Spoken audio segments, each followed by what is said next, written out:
কুত্তার খাবারে দেয় বিলাইতে থাবা, নাম আমার ভবিষ্যৎ বাবা। হকস না কে? হ্যাঁ বাবা, আমার বউ আমার কাছে রাইতে আসে না, এখন আমি কি করবো?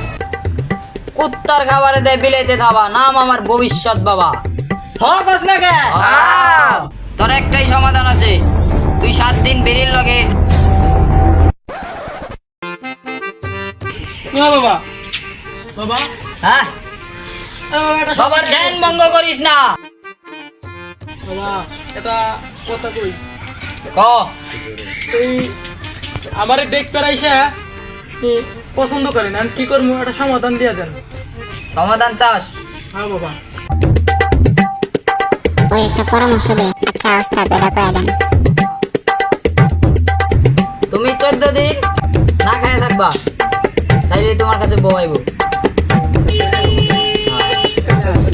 আপনি আচ্ছা, কি আচ্ছা। বলে ধন্যবাদ দিমু।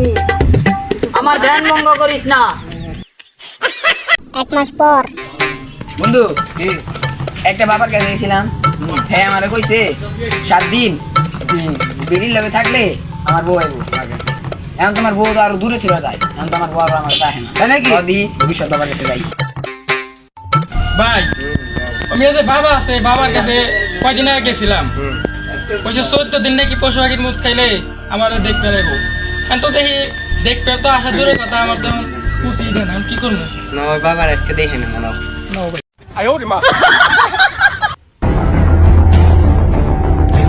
কে বাবার ধ্যান ভঙ্গ করলো রে? আমি আপনি দেখে বন্ধ হইলে আমি অনেক আগে কে জানতাম।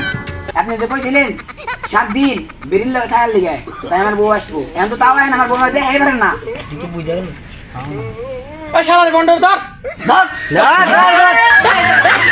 আসসালামু আলাইকুম গাইস, আমাদের ভিডিওটা যদি ভালো লাগে থাকে তাহলে লাইক কমেন্ট শেয়ার দিয়ে আমাদের পাশে থাকবেন।